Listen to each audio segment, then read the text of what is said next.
ศรัทธาตั้งของมาร่วมกันคึกสร้างจะถวายมอบไว้แก่พระศาสนาขององค์พระสัมมาสืบต่อไปนำ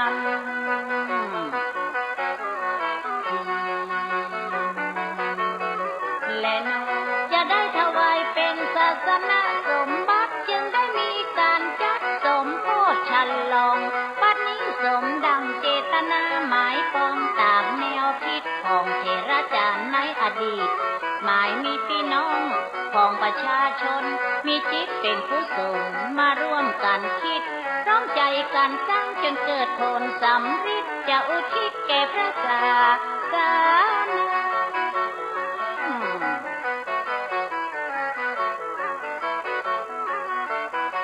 การงานครั้งนี้จัดขึ้นยิ่งใหญ่จะถูกจารึกไว้ในพระศาสนาพี่น้องสองจังหวัดปฏิบัติสืบมาได้ยึดเจตนาร่วมกึศร่วมสร้างณม่อนพระเจ้าสี่สองเมืองอย่าการกุ้งรุ่งเรืองนั้นเนืองเหลือลำ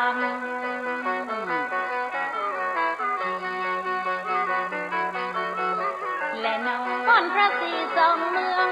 ดอยนางเกี้ยวไผ่กะหูกันแล้วเคยไปแว่มากายซ้ำเป็นเขตรอยต่อเชียงใหม่กับเชียงไฮ้เจินแม่ยิงพ่อใจไปร่วมกันเป็นเก้ามี250หัววัดหัวว่าจะแห่ขวดดันมาม่วนงานสันเล่าเขตอำเภอดอยสะเก็ดและเวียงป่าเป้าพร้อมกับอำเภอไกลเคียง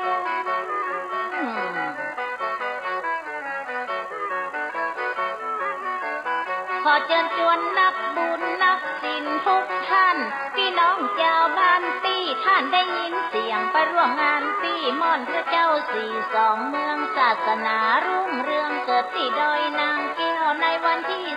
18ถึง20มีนา2565ใกล้จะมาถึงแล้ว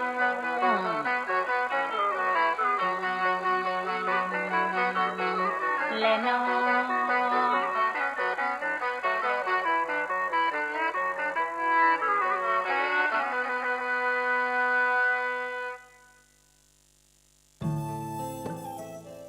ท่านกำลังติดตามรับฟังสถานีวิทยุกระจายเสียงพระพุทธศาสนาแห่งชาติและสังคม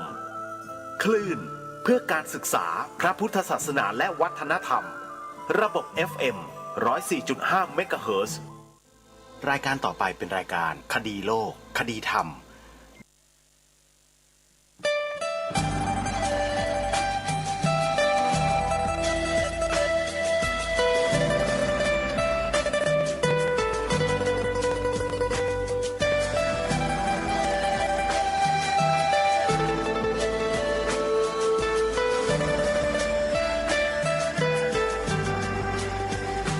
กล้าคิด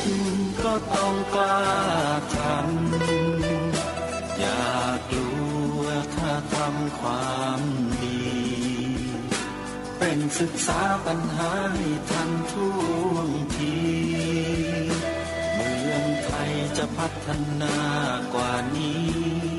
รายการดีคดีโลกคดีธรรมขอรำพัน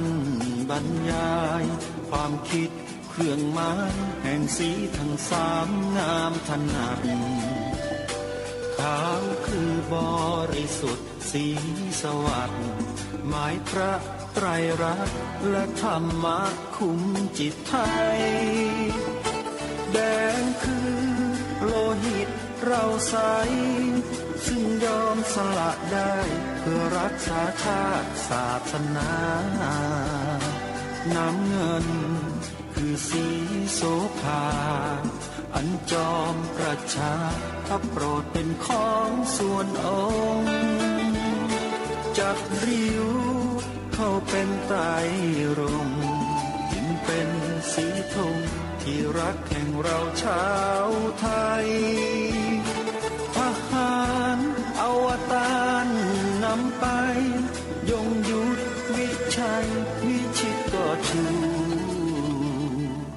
เกียรติสยามประเทศ ไทยที่เจริญมั่นคงมาได้จนถึงทุกวันนี้มิได้เกิดขึ้นจากความหวาดกลัวอย่างคลาดเขลาแต่บรรพบุรุษไทยของเราทุกยุคทุกสมัยล้วนแต่มีความกล้าหาญและชาญฉลาดปกป้องเอกราชสร้างชาติให้เกิดความมั่นคงโดยมีธงแห่งพระไตรรัตน์เป็นเครื่องนำชัยจึงเป็นที่มาที่ไปของรายการคดีโลกคดีธรรมกล้าคิดก็ต้องกล้าทำอย่ากลัวถ้าทำความดีเป็นศึกษาปัญหาให้ทันท่วงทีเมืองไทยจะพัฒนากว่านี้รายการดีๆคดีโลกคดีธรรมรายการดีๆคดีโลกคดีธรรม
พุทธศักราช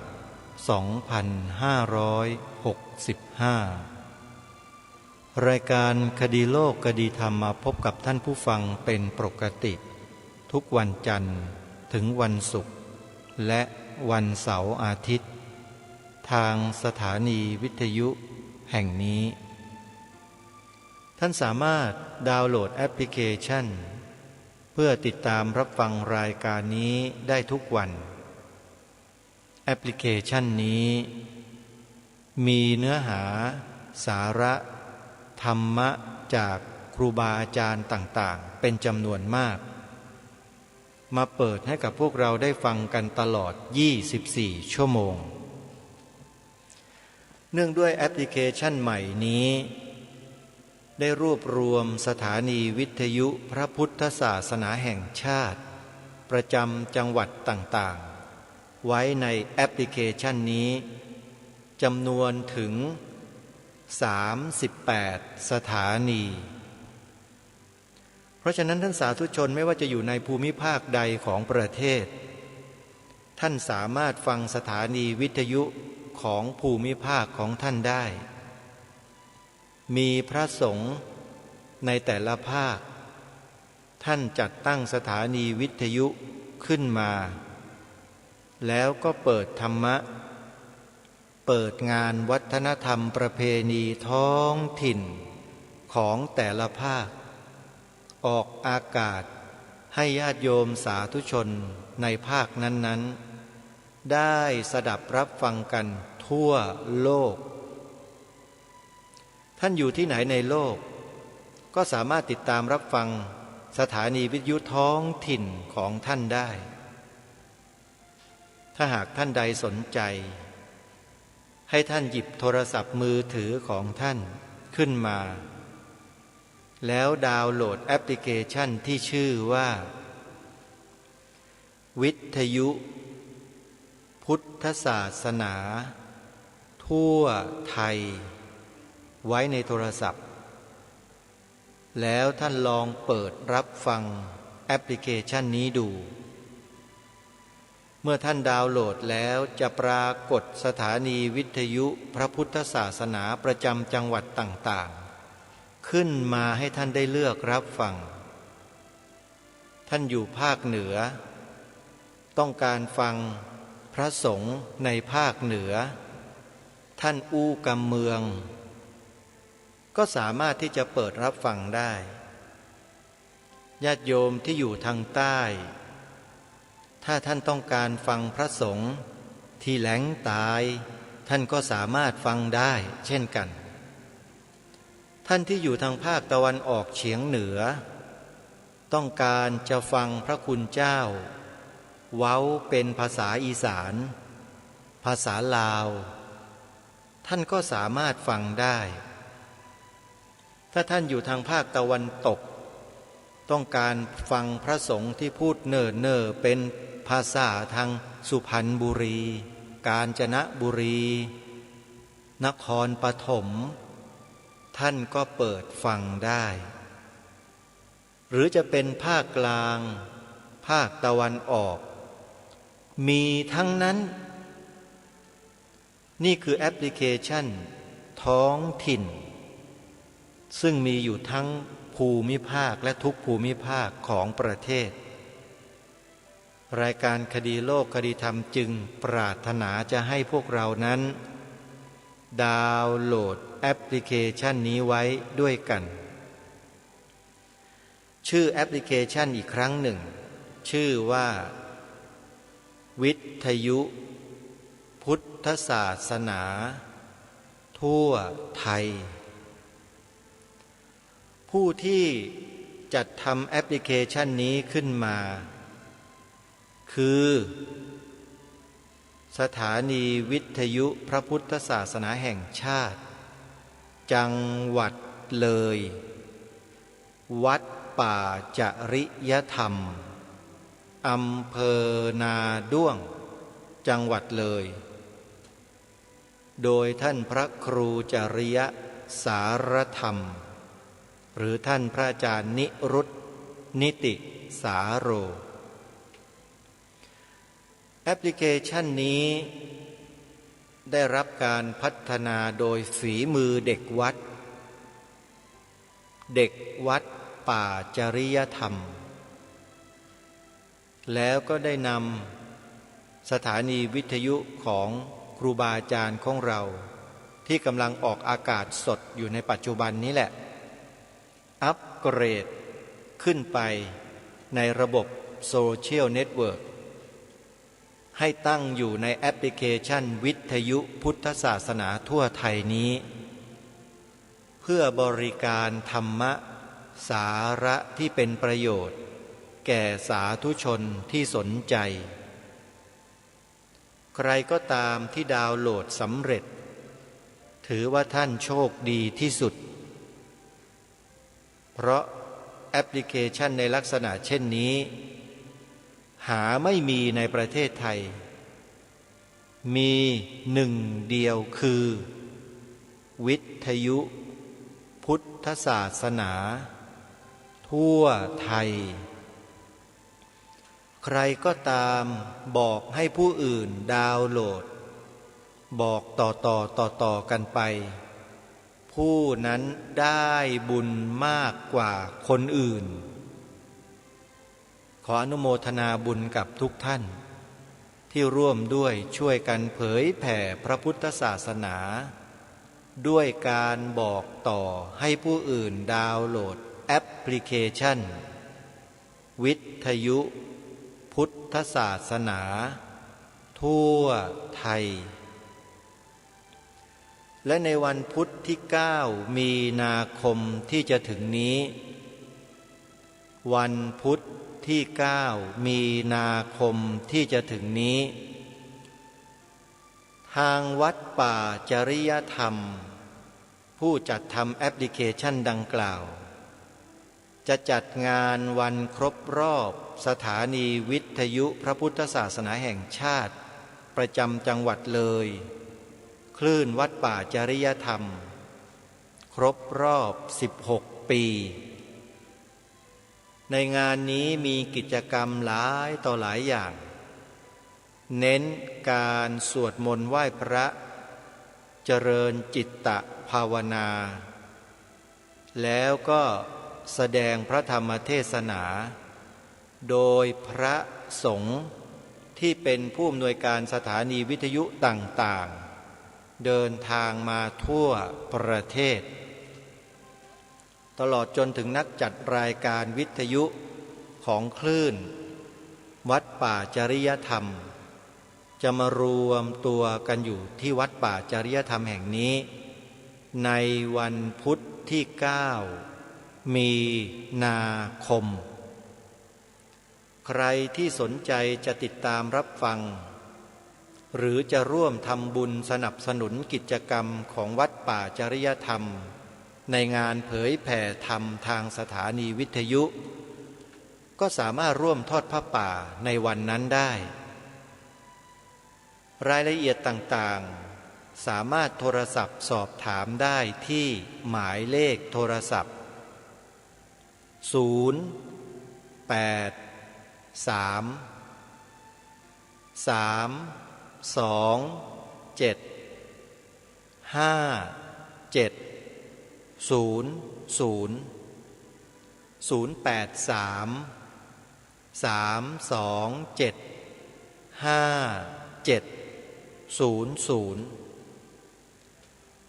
ท่านสาธุชนทั้งหลายงานเผยแผ่ธรรมเป็นงานสำคัญที่องค์สมเด็จพระบรมศาสดาสัมมาสัมพุทธเจ้าตรัสแก่สาวกของพระองค์ท่านครั้งแรกให้นำหลักธรรมไปเผยแผ่เพื่อให้คนโดยทั่วไปได้รู้จักธรรมะว่าคืออะไร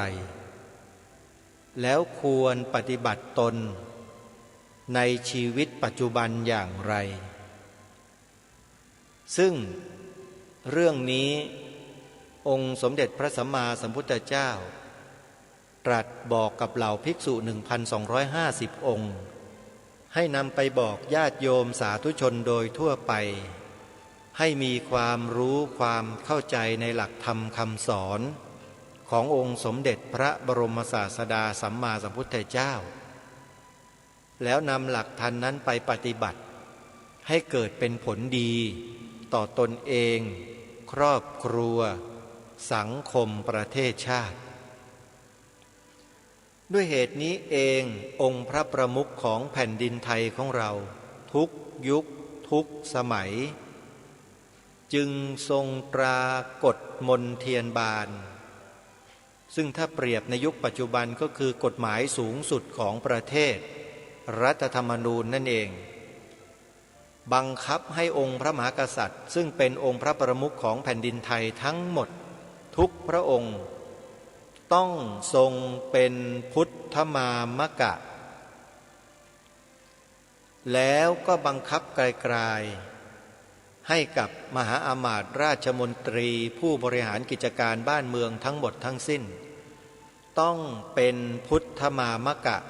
เหมือนกับพระองค์ท่านด้วยไปดูในกฎมนเทียนบานได้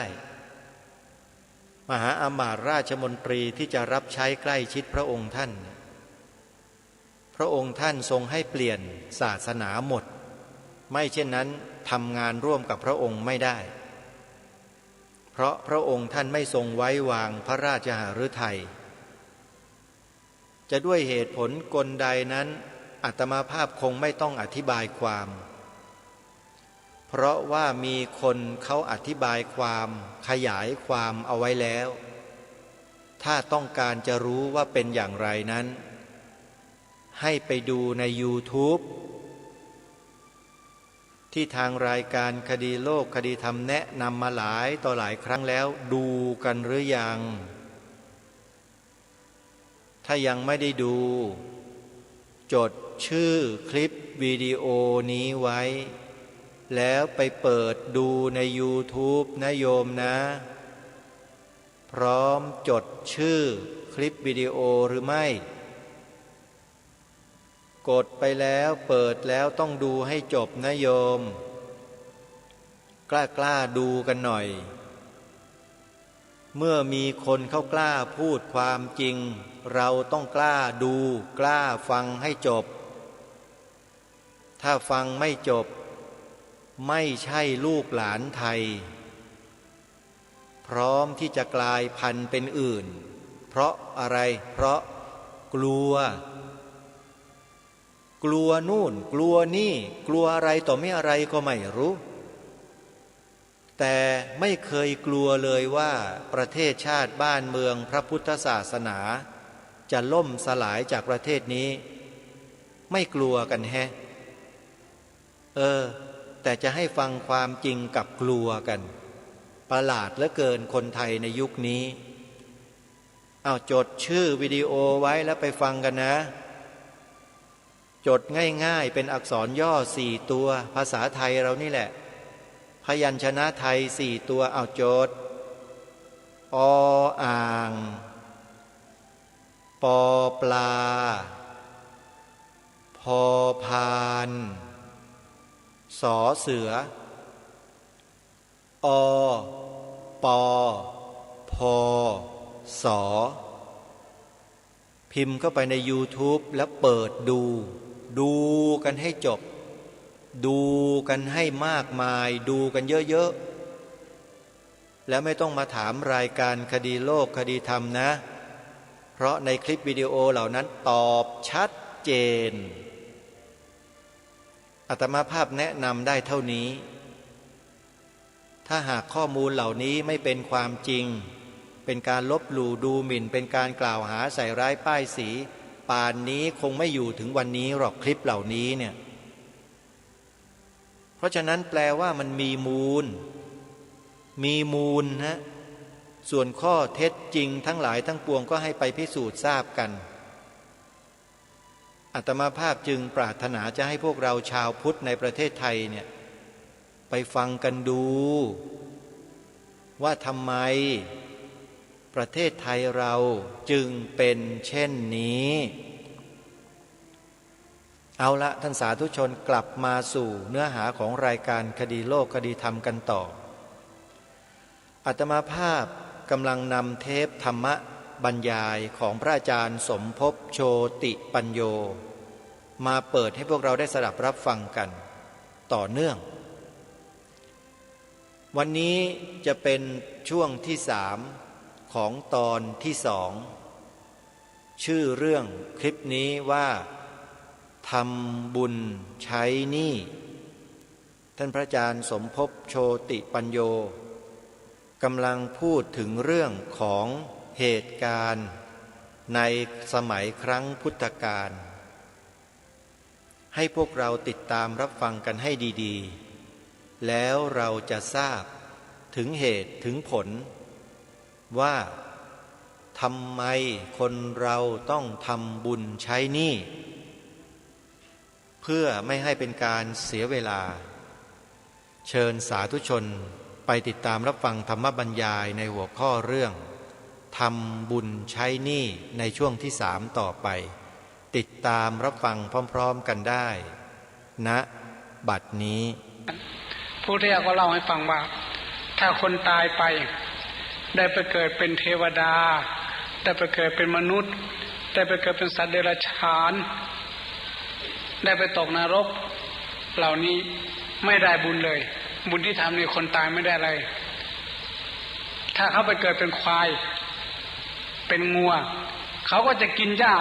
กินอาหารตินนะพักขากินหญ้าเป็นอาหารบุญที่ทำไปนี้เขาไม่ได้กินดอกเพราะบาปกรรมที่เขาทำด้วยกายวาจาใจทำให้เขาตกไปในอาบายเป็นสัตว์เดรัจฉานเขาก็จะกินอาหารของสัตว์เดรัจฉานตามกรรมของเขา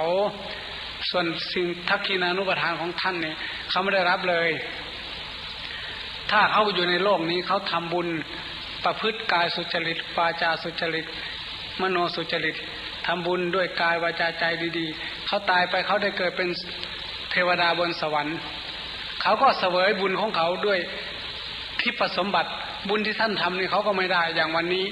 ถ้าสมมุติว่าโยมแม่ท่านไปอุบัติในสวรรค์ชั้นใดชั้นหนึ่งบุญนี้แม่ไม่ได้เพราะแม่เสวยบุญของแม่แล้วแม่ก็เพียงแต่นั่งยิ้มดีใจขอให้บุญนี้จงรอคอยให้ลูกที่ท บุญนี้ก็จะกลับคืนมาเป็นของลูกอย่างเก่ารอคอยลูกอยู่อย่างเก่าถ้าหากผู้ที่ตายไปได้ไปเกิดเป็นมนุษย์ด้วยบุญพอเกิดเป็นมนุษย์ในบุญมากนะทำบุญด้วยกายวาจาใจด้วยความสุจริตทางกายวาจาใจได้ไปเกิดเป็นมนุษย์เป็นเศรษฐีเป็นคฤหบดีเป็นพระราชามหากษัตริย์ท่านก็เสวยบุญของท่านอย่างนั้นบุญนี้ก็ไม่ตกถึงญาติของท่านที่ตายไปเพราะท่านได้รับบุญของท่านอยู่แล้วทีนี้ท่านก็เลยถามต่อไปว่าถ้าไม่ถึงญาติที่เราจำเพาะเจาะจงไปแล้วบุญนี้จะไปไหนยังมีอีกญาติอื่นๆญาติห่างๆออกไปอย่างพ่อแม่ไม่ได้ก็มีพี่มีน้องมีญาติสนิทมิตรสหายมีเพื่อนฝูงที่เราไม่สามารถชื่อแต่เราบอกว่าอุทิศแก่บิดามารดาสามีภรรยาญาติสนิทมิตรสหายทั้งหลายสายโลหิตทั้งหลายเขารู้เขาก็อนุโมทนาเขาก็พอจะได้แต่พราหมณ์คนนี้แกก็ถามต่อไปว่าถ้าไม่มีใครได้เลยมันจะไปไหนทักษิณาทานนี้ไม่สูญเปล่าหรอกดอกพราหมณ์เอ้ยทักษิณาทานนี้ถึงแม้ว่ามีผู้รับอยู่ในฐานะทักษิณาทานนี้ก็จะเป็นของผู้ที่ทำเองแก่ทายกผู้ที่ทำผู้ที่ทำก็จะได้อีกเหรอพระโคดมผู้เจริญเขายังเรียกพระโคดมอยู่เขายังไม่ได้เรียกว่าพระผู้มีพระภาคเจ้าเพราะตอนนี้พบกันใหม่ๆยังไม่เลื่อมใสเขาจะเรียกชื่อผู้ที่จะว่าพระโคดมพระโคดมผู้เจริญผู้ที่ทำก็จะได้เหมือนกันเหรอพระพุทธเจ้าพระองค์ก็เลยตรัสว่าพราหมณ์เอ้ยขึ้นชื่อว่ากรรมดีจะรับกรรมนั้นทั้งดีทั้งชั่วดูก่อนพราหมณ์บางคนเกิดมาในโลกนี้ทำความชั่วด้วยกายด้วยวาจาด้วยใจแล้วก็ทำความดีด้วยกายด้วยวาจาใจสับสนปนเปกันไปเขาจะได้รับบุญได้รับกุศลได้รับบาปได้รับกรรมเหมือนกันบางคนเกิดมาทำกรรมชั่วแล้วก็ทำกรรมดีปนกันไปเมื่อกรรมนั้นให้ผลในปรโลกในโลกหน้าเขาได้รับกรรมชั่วและได้รับกรรมดีได้เกิดเป็นช้างเป็นม้าเป็นสุนัขแต่ก็อุดมสมบูรณ์ด้วยอาหารที่มนุษย์เขาเลี้ยงเกิดเป็นช้างทรงของพระราชาเกิดเป็นม้าทรงของพระราชาสร้างพระราชาเป็นอย่างไรพอยังเคยเห็นบอกคันบ่เห็นก็ไปเบิ่งอยู่ผู้พานนี่ย่ามเพิ่นมานี่เขาเลี้ยงดีเลยทหารอยู่อ้อมสร้างอยู่เป็น100 เมตรมีทหารกลุ่มหนึ่ง100 เมตรมีทหารกลุ่มหนึ่งเฝ้าสร้างอาหารหาหญ้าหาต้นไม้งามๆให้มันกินอาบน้ำกับฟอกสบู่อย่างดีได้เอามีผู้ใดมาถูสบู่ให้บ่เวลากินบัดนี้เขาโล่งได้บัดนี้โล่งเพิ่นมีหนมุ่งเพิ่นมีน้ำให้กินเวลาช้างของพระราชาพระชเวทอดุลเดชคัจฉานช้างเผือกตัวนั้นเวลามันถ่ายมาก็มีคนเก็บมีคนล้างให้ดีมันไม่เก็บซื่อๆได้เอาไปตรวจโรคซะก่อนพร้อมมีโรคอีหยังบอกแต่เอามีผู้ใดเอาไปตรวจบอกครับบ่ไปจ้างเขาตรวจให้อยู่ในห้องแลบเพิ่นแล้วก็มีแป๊บน้ำมีสายน้ำมาสายยางไม่เพิ่นกินตัวเนี้ยเพิ่นอยากกินดูดกินได้จับมันดูดกินหันยังบ่อิ่มทิ่มไว้เอาตีนเหยียบไปได้บัดนี้พอทหารเนี่ยเขาจะมาดึงไปล่างบ่ให้เพิ่นเหยียบไปซะก่อนแสดงว่าเพิ่นบ่ทันอิ่มขันย่าเพิ่นปวดท้ายจับโซฟาตั้งทหารก็แล่นหูโลมาโลดมันมีบุญอีหยังล่ะสร้างอันไหนมันดีกว่าเฮาบนตัวหันนั่นแหละพระพุทธเจ้าว่าเขาทำดีด้วยกายวาจาใจเขาทำชั่วด้วยกายวาจาใจของเขาปนกันด้วยกรรมชั่วทำให้เขาเกิดเป็นสัตว์เดรัจฉานเป็นช้างเป็นม้าเป็นสุนัขแต่ด้วยกรรมดีที่เขาให้ทานอย่างไปโกงเขามาทานไปลักไปขโมยไปเบียดใครมาทานไปทานมาทานถึงวันดีพร้อมเจ้าของมาไปหาหลักมาไปหาโกงมูมากินบ้านกินเมืองมาบุญนั้นให้ผลมาเกิดเป็นสัตว์เพราะกรรมแต่บุญนั้นให้ผลเพราะทานนะได้อยู่ดีกินดีเป็นม้าก็กินดีเป็นสร้างก็กินดีเป็นสุนัขเคยเห็นไหมหมาเศรษฐีเขาเลี้ยงซื้อเนื้อมาเลี้ยงวันละ3 กิโลวันละกิโลเดือนหนึ่งเบิดเป็นหมื่นเป็นหลายหมื่นเป็น6-7 หมื่นเลี้ยงหมาข ค่าตัดผมหมา1,500มาแล้วตัวไปจ้างดัดผมให้พ่อมาดาราคนยองจ้างดัดผมมาเบิด1,500ถ้าเขามีผู้ใดไปจ้างให้แสดงว่ามันมีบาปและมันมีบุญปนกันไปอันนี้พระพุทธเจ้าเล่าให้ชานุโสนีพราหมณ์ฟังวันนี้แหละคือการทำบุญให้คนที่ตายแล้วถ้าคนตายไม่ได้รับเราก็ได้รับบุญนี้ยังรอคอยเราอยู่จะมีคำสรุปว่าตัวเราก็ได้บุญไม่น้อยเลยสุดท้ายพลัญจะพิกุณมนุปทินังตุมเหหิปุญญังปสุตังอนาปกันติตุมเหอันวาทานทานก็ย่อมได้บุญนับประมาณบ่ได้เลยเพราะฉะนั้นการทำบุญทักขินานุปทานกิจอย่างวันนี้ทำบุญให้คุณแม่ลูกๆทั้งหลายก็ได้บุญอย่างเดียวเพราะนั้นพ่อแม่จึงเป็นขุมทรัพย์ของลูกทั้งโลกนี้ให้ชีวิตเลี้ยงมาจนใหญ่โตเมื่อพ่อแม่ตายไปแล้วผู้ใดคิดถึงพ่อถึงแม่ปรารภพ่อแม่ทำบุญหาพ่อหาแม่บ่อยๆนั่นแสดงว่าฝังขุมทรัพย์ด้วยการให้ทานฝังขุมทรัพย์ด้วยการรักษาศีลฝังขุมทรัพย์ไว้ในบิดามารดามาตาลิปิตาลิพ่อก็ดีแม่ก็ดีเป็นขุมทรัพย์ของลูกวันนี้เรามาฝังขุมทรัพย์ไว้ที่คุณพ่อคุณแม่ไว้ในการให้ทานหาพ่อหาแม่ยะสถานเนนะสีเลนะสัญญเมนะธรรมเมนะจะการให้ทานการรักษาศีลนี้ล้วนแต่เป็นขุมทรัพย์แต่วันนี้ปรารภแม่จึงมาให้ทานปรารภแม่จึงมาสมาทานศีลจึงเรียกว่าฝังขุมทรัพย์ด้วยปรารภคุณแม่ปรารภคุณพ่อแล้วบุญเหล่านี้ศีลเหล่านี้ทานเหล่านี้ถ้าแม่ของเราได้อยู่ดีที่สุดแล้วมันก็ยังรอคอยให้เราได้รับผลคุ้มครองอยู่ถ้าสมมุติว่าแม่เป็นเทพธิดาก็คงจะดูการกระทำของลูกอยู่ในขณะนี้อย่างใกล้ชิดโอ้ลูกเขานี่บ่ทอดถิ่มเฮาเนาะแม่นเฮาอยู่ดีมีแห้งอยู่ปานใดเขาก็ยังบ่ลืมเฮาจะหามาส่งมาทำบุญอุทิศหาลูกเอ้ยพากันอยู่ดีมีแห้งเด้อก็จะคอยคุ้มครองด้วยอานุภาพนั้นถ้าแม่เป็นเทวดาก็เรียกว่าเป็นเทวานุภาโวเทวานุภาพอานุภาพแห่งเทวดาก็จะคอยคุ้มครองลูกเต้าอยู่เพราะฉะนั้นพ่อแม่นี่แหละเป็นขุมทรัพย์อันประเสริฐเพียงแต่ฝันเห็นก็จงทำบุญหาเถิดวันนี้อาศัยแม่อาศัยพ่ออาศัยผู้ลมหายตายจากเป็นหมากกระสายคันบ่ขึ้นฮอดเพิ่นก็เลยบ่ได้เฮ็ด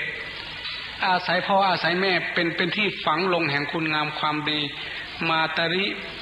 ปิตริวาปิอโธเชตธรรมีภาตริ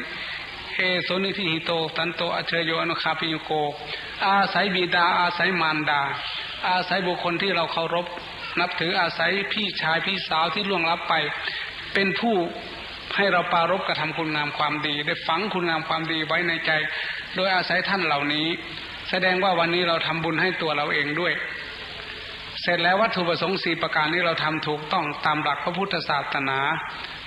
ทีนี้ก็มาพูดอีกอันหนึ่งลูกเต้าทำบุญหาพ่อหาแม่อย่างนี้เชื่อไหมว่าจะได้รับความข้องใจสงสัยในจิตในใจของปุถุชนจะต้องมีอยู่ตลอดหน้าที่ของลูกที่จะต้องทำต่อพ่อต่อแม่1ท่านเลี้ยงเรามาแล้วเลี้ยงท่านต่อพระพุทธเจ้าท่านสอน2เชื่อฟังคำสั่งสอนของท่านปฏิบัติตาม3เลี้ยงดูท่านเมื่อท่านเจ็บไข้ได้ป่วยดูแลรักษาท่านข้อที่4พฤติตนให้เหมาะสมดำรงวังวงตระกูลไม่ให้ชื่อเสียงอันดีงามของท่านสูญเสียข้อที่5เมื่อท่านล่วงลับดับขันไปแล้วทำบุญอุทิศให้แก่ท่านเป็นโอกาสสุดท้ายคนเรามีความเป็นอยู่มีชีวิตอยู่2ด้านคือกายและใจตอนนี้พวกเนคขมจารีผู้ประพฤติธรรมกำลังตักอาหารเมื่อพวกนี้ตักมาครบแล้วก็จะได้ฉันพร้อมกันมีสัญญาณความเป็นระบบระเบียบนี้เป็นหน้าที่ของพระสงฆ์ก็ต้องรอเองหน่อยทีนี้เรามีกายกับมีใจเมื่อพ่อแม่ยังอยู่เราเลี้ยงกายท่านเลี้ยงเราจนเจริญเติบโตเมื่อท่านยังมีชีวิตอยู่เราก็เลี้ยงดูท่านตอบแทนแต่เมื่อท่านตายไปแล้วเราจะเลี้ยงอะไรท่านเลี้ยงใจท่านใจไม่ได้ตายลูกหลานทั้งหลายฟังให้ดีใจยังไม่ตายนะพ่อแม่จิตใจยังไม่ตายใครตายก็ตายแต่กายใจไม่ได้ตายคือวิญญาณอาหารจะมีอยู่4ชนิดเคยได้ยินไหม ถ้าคนไกลวัดไกลวาก็จะไม่เข้าใจถ้าอยู่ในวัดบ่อยๆได้ยินได้ฟังก็จะเข้าใจอาหารนี่มีอยู่4อย่างนะฟังอาหารชนิดไหนอะไรกินกาวลิงกราอาหารกินเข้าทางปากphysical food ภาษาฝรั่งเขาว่าอย่างนั้น physical nutriment อันนี้อาหารที่ต้องกินเข้าไปทางปากเพื่อบำรุงกาย2จากกาวลิงกราอาหารแล้วก็จะมีอีกผัสสะอาหารพวกนี้ไม่ได้กินเข้าทางปากแต่กินเข้าทางตาทางหูทางจมูกทางกายหมายความว่าสัมผัสได้เห็นอะไรงามๆก็กินทางตาทำให้หล่อเลี้ยงใจให้ชื่นใจตาเห็นอยู่หากว่าเป็นตาดอกแสบแหมสวยชื่นใจแบบคือบอกชื่นตายามได้ยินเสียงมวนๆโอ้ยจะเป็นมวลไพเราะเหลือเกินเสียงนี้ชื่นใจแบบคือบอกชื่นหูมันบ่ได้กินดอกมันสัมผัสซื่อๆอยู่นี่ก็เป็นอาหารหล่อเลี้ยงใจ3มโนสัญเจตนาอาหารคือความปรารถนาจงใจอันนี้ตายไว้ขันบ่มีคนกรุงเทพโดดตึกตายผูกข้อตายเพราะเขาหวังมากเขาหวังว่าจะรวยเมื่อเขาค้าขายขาดทุนบางคนเอาปืนยิงหัวบางคนกระโดดตึกตายบางคนผูกคอตายอันนั้นหมดมโนสัญเจตนาอาหารตัวสุดท้ายวิญญาณอาหารหล่อเลี้ยงวิญญาณตายไปแล้วอาศัยอาหารเหล่านี้สิไปเกิดทุกข์เกินยากก็อาศัยวิญญาณอาหารซึ่งเรากำลังทำอยู่ในขณะนี้แต่เทวดาฟ้าดินที่ท่านดูอยู่ท่านรู้อยู่ท่านจะบอกจะรู้กันเองเป็นวิญญาณอาหารทางใจไม่ได้กินเข้าไปทางปากส่วนกาวลิงกราอาหารในพระท่านจะฉันแล้วอีกหน่อยเราก็จะกินนี่ก็เป็นอาหารเราแล้วที่ทำบุญให้เจ้าของพร้อมมาเนี่ยยังไม่จบนี่มันทางโน้นเสร็จแล้วก็จะได้สัญญาณฉันญาติโยมทั้งหลายก็จะได้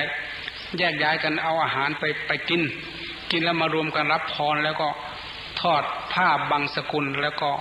ถวายทายธรรมท่านจะได้ให้พรเอาสัญญาณกราบสัญญาณฉันพร้อมกันซะเรียบร้อยแล้วนิมนต์พระเดชพระคุณท่านพระครูทั้งสองนิมนต์ฉันเป็นตัวอย่างก่อนที่ลูกหลานจะได้ฉันตามหลังเพราะตามระเบียบพระสงฆ์ในท่านจะมีหลักคารวะตามากต้องรอพระผู้ใหญ่ลงมือซะก่อนอย่างน้อยคำหนึ่งท่านจึงจะพากันฉันพร้อมกันพระสงฆ์มีความเป็นอยู่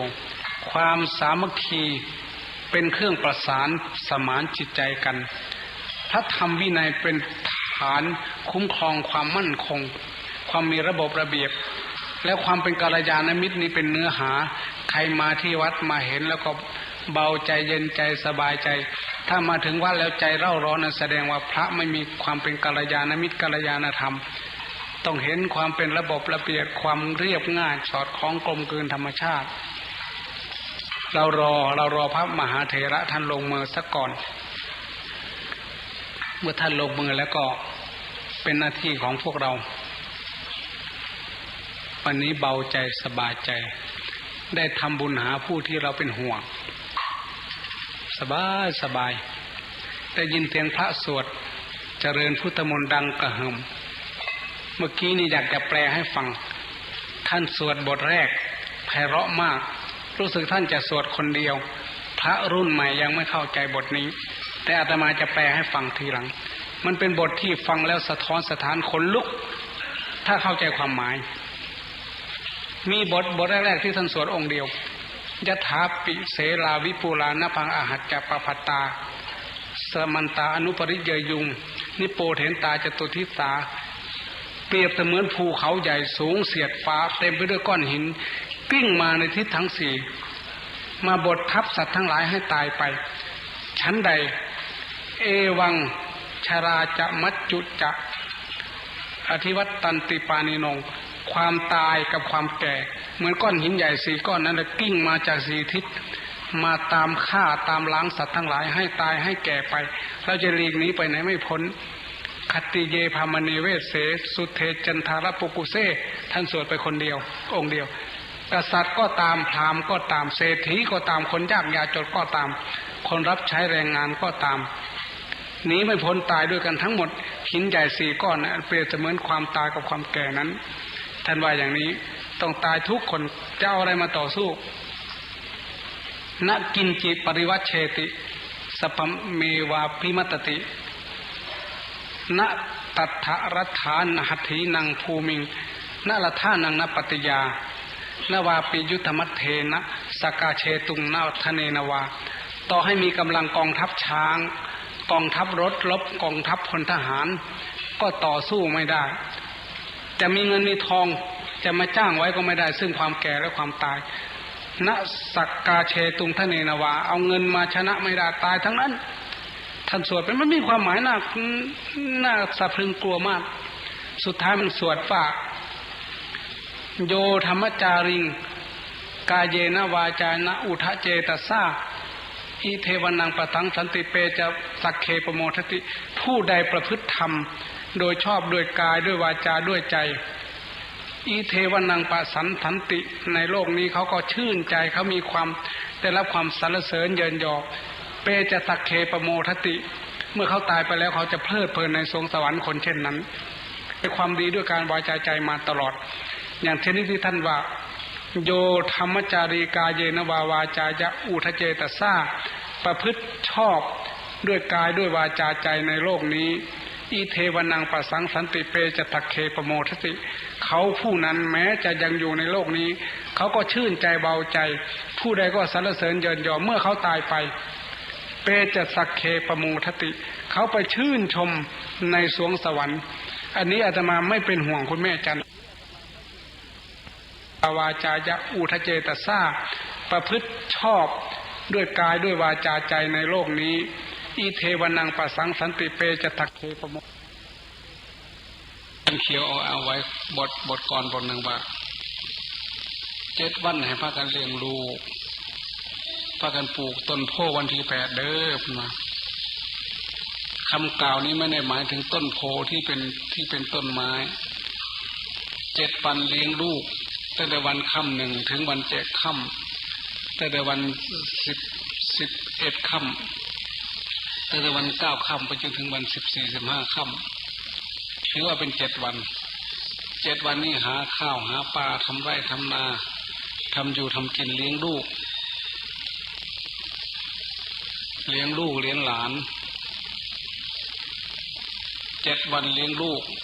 หาอยู่หากินขูดหัวเหล้าเกาหัวหญ้าอาจจะมีการทำบาปอาจจะมีการฆ่าอาจจะมีการในล่วงล้ำก้ำเกินสิกขาบทอันที่เป็นธรรมจริยาแปลว่าคุณทำสำหรับดำเนินชีวิตของชาวพุทธก็คือศีล5นั่นแหละสมัยก่อนรากเหง้าจริงๆท่านเรียกว่าธรรมจริยาคือศีลทั้ง5เมื่อแยกออกมาให้ละเอียดมันจะได้10เรียกว่าธรรมจริยา10แม้แต่เรื่องคำพูดคำจาเนี่ยก็ซอยออกไปตั้งเยอะได้4แล้วไม่ใช่หมายความว่าเว้นจากการพูดปดคำเดียวไม่ใช่หมายความว่าเว้นจากการพูดโกหกคำเดียวคำว่ามุสาวาทาเวรมณีเมื่อแยกออกมาแล้วมันจะได้ตั้ง4เป็นจากพูดปดผู้โกหกแล้วยังจะต้องเว้นจากพูดคำหยาบคายเว้นจากพูดจาส่อเสียดเบียดเบียนทางวาจาเว้นจากการพูดเพ้อเจ้อผู้ไม่มีเหตุไม่มีผลไม่มีอัดไม่มีธรรมไม่มีแก่นไม่มีสารหลังจากนั้นจะมีเว้นจากการพูดจาที่ก็ให้เกิดการกระทบกระเทือนกันที่ท่านเรียกว่าดามาเราเรียกว่าดาพลุสวาจาพลุสวา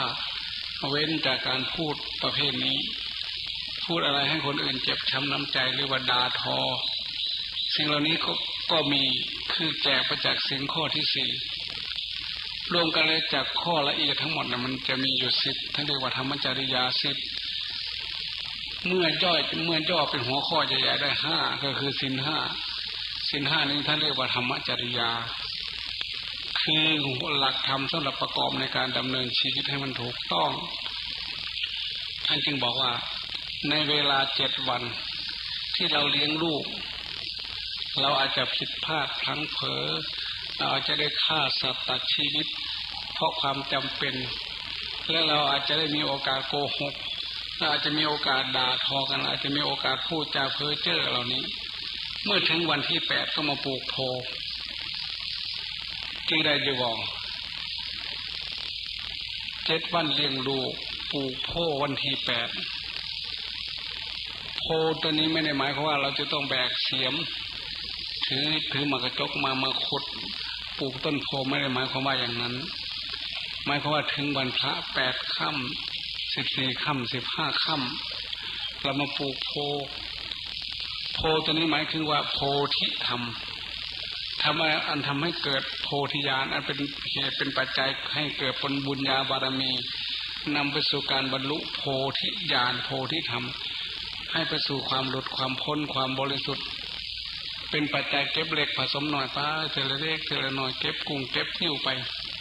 สั่งสมคุณงามความดีอันจะนำไปสู่โพธิญาณโพธิธรรมท่านเรียกว่า7 วันเลี้ยงลูกปลูกโพวันที่8มื้อนี้แท้มาปลูกโพมาให้ทานมาสมทานศีลมาฟังธรรมอันก่อให้เกิดโพธินั่นแปลว่าปัญญานำไปสู่การตรัสรู้มาสั่งสมให้เกิดความเข้าใจขึ้นเราเลี้ยงลูกมาแล้ว7 วันเลี้ยงลูกปลูกโพวันที่8วันนี้ก็เลยมาปลูกโพธิญาณมาสั่งสมการให้ทานการเสียสละ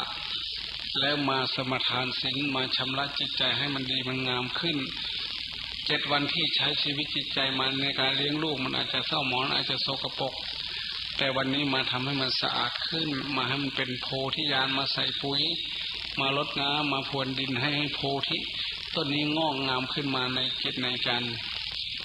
ใจของเราเพราะฉะนั้นในวันเช่นนี้พระจึงไม่ออกไปบิณฑบาตข้ามพากันมาปลูกโพได้มันให้เจ้าดังไฟใบหมูหมาได้ไผ่เพิงร้อนว่าบ่ได้กินตอนเนื้อยังสิได้เฮาขโมยบ่ได้กินตอนศีลยังสิได้เฮาขโมยบุญกุศลที่เล็กทีละน้อยเนี่ยเราทำไปแม้ว่าไม่ได้ผลทันตาเห็นในขณะนี้แต่มันจะได้ผลระยะยาวจะส่งให้ชีวิตเนี่ยค่อยๆดีงามขึ้นทีละเล็กทีละน้อยจากวันหนึ่งสู่วันหนึ่งจากเดือนหนึ่งสู่เดือนหนึ่งจากปีหนึ่งสู่ปีหนึ่งจากชาติหนึ่งสู่ชาติหนึ่งการทำคุณงามความดีนั้นชาติเดียวไม่พอนะต้องทำไปเรื่อยๆสั่งสมไปเหมือนพระพุทธเจ้าพระปัจเจกพุทธเจ้าพระอรหันต์ทั้งหลายพระพุทธเจ้าของเรา4 อสงไขยแสนมหากัปที่ท่านต้องตายแล้วเกิดแล้วตายแต่ตายเกิดตายแต่ละชาติก็มาสร้างคุณงามความดีมาปลูกโพเรียกว่าโพธิญาณธรรม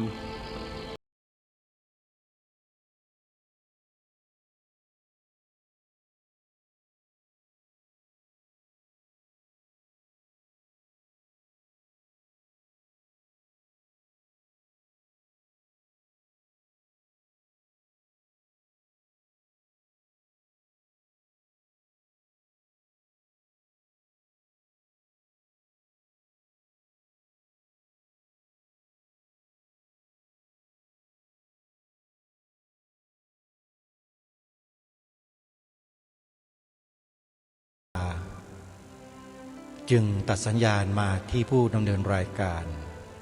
เพื่อมาสรุปช่วงท้ายให้พวกเราได้สดับรับฟังกันสำหรับเทปธรรมบรรยายชุดนี้อาจจะมีการสะดุดในบางช่วงบ้างต้องขออภัยท่านผู้ฟังทุกท่านไว้ณที่นี้เป็นอย่างยิ่งซึ่งมันมีผลต่อการฟัง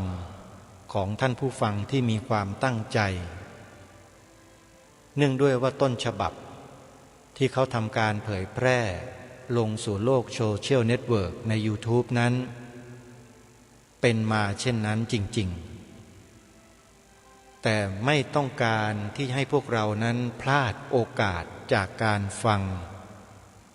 ที่ท่านพระอาจารย์สมภพโชติปัญโยท่านได้บรรยายทิ้งไว้เมื่อหลายปีก่อนที่ท่านจะไม่สามารถบรรยายทำอะไรได้อีกเป็นช่วงหัวเลี้ยวหัวต่อระหว่างที่พระอาจารย์ท่านกำลังจะทุพพลภาพอย่างถาวรคือทุพพลภาพทางเสียง ไม่สามารถจะพูดออกเสียงได้เลยเพราะฉะนั้นธรรมบรรยายที่เราฟังมานั้นอาตมาภาพมั่นใจว่าพวกเราชาวพุทธที่เราประพฤติปฏิบัติตนอยู่ในหลักของทานศีลภาวนาก็ดีหรืออยู่ในหลักของศีลสมาธิปัญญาก็ดีเป็นที่น่าพึงพอใจเราไม่มากก็น้อยเพราะองค์สมเด็จพระสัมมาสัมพุทธเจ้าตรัสไว้ชัดเจนเลยว่าธรรมกาโมภวังโหติธรรมเทศสีปราภโวผู้ใดใคร่ธรรมผู้นั้นเจริญผู้ใดชังธรรมผู้นั้นเสื่อมเพราะฉะนั้นท่านพระอาจารย์สมภพโชติปัญโยท่านได้หยิบยกพระบาลีที่องค์สมเด็จพระบรมศาสดาสัมมาสัมพุทธเจ้าตรัสแสดงไว้เมื่อ 2,000 กว่าปีที่แล้วมาแปลความให้พวกเราได้ฟังเป็นภาษาไทยกันชัดๆบทสวดบางบทที่พระสงฆ์ไปสวดพระพุทธมนต์ที่บ้านก็ดีที่วัดก็ดีเราฟังไม่รู้เรื่องกันสักคนหนึ่งแล้วก็ไม่เคยมีพระรูปไหนแปลให้พวกเราได้ฟังแบบนี้สักรูปหนึ่งพระอาจารย์สมภพท่านมองเห็นจุดด้อยตรงนี้จึงมาเสริมเติมให้มันเต็มด้วยการแปลออกมาให้เราฟังกันชัดๆบทสวดที่พระสงฆ์ท่านสวดให้เราได้ฟังกันบ่อยๆในงานทักษิณานุปทานยะถาปิเสลาเป็นต้นเมื่อสักครู่นี้อาตมาภาพเองก็เพิ่งจะมารู้ความหมายเต็มๆในวันนี้แหละนี่คืออัจฉริยภาพของนักแสดงธรรมรูปหนึ่งของเมืองไทยของเรามีพระเถระบางรูปบอกว่าท่านทำเพื่อส่วนตัวทำแล้วได้ตัวของท่านเท่านั้นอาตมาภาพก็มองว่าคนที่พูดเช่นนี้เนี่ยดูยังมืดบอดอยู่ยังหูตาไม่สว่างด้วยแสงแห่งพระธรรมก็ไม่รู้เหมือนกันว่าจะใส่ใจไปทำไมอาตมาภาพก็เลยเห็นว่าการนำธรรมบรรยายของพระอาจารย์สมภพโชติปัญโยรูปนี้มาเปิดให้พวกเราได้สดับรับฟังเพื่อเรียนรู้หลักธรรมของพระพุทธเจ้าได้บุญนะผู้นำมาเผยแพร่ก็ได้บุญผู้ฟังก็ได้บุญได้บุญในกิริยาวัตถุ10ทั้งสองฝ่ายเลยเพราะฉะนั้นเราทำบุญกันไม่ต้องฟังใครทั้งนั้นฟังธรรมะที่ครูบาอาจารย์ท่านบรรยายให้เราฟังดีที่สุดเราก็จะได้ความรู้ได้ปัญญาสัมมาทิฏฐิเพิ่มเติมกันด้วยวันนี้เนื้อหายังไม่จบยังมีต่อเนื่องอีกวันหนึ่งคือวันพรุ่งนี้ท่านบรรยายค้างไว้อีกช่วงหนึ่งเดี๋ยวเรามาติดตามรับฟังพร้อมๆกันวันนี้เวลาของรายการหมดลงแล้วอาตมาภาพต้องขอสมมุติยุติรายการไว้แต่เพียงเท่านี้พบกันใหม่ในวันต่อไปขอความสุขสวัสดีในธรรมแห่งองค์สมเด็จพระบรมศาสดาสัมมาสัมพุทธเจ้าจงปรากฏเกิดมีขึ้นในจิตใจของท่านผู้ฟังทุกท่านทุกคนเทอญขอเจริญ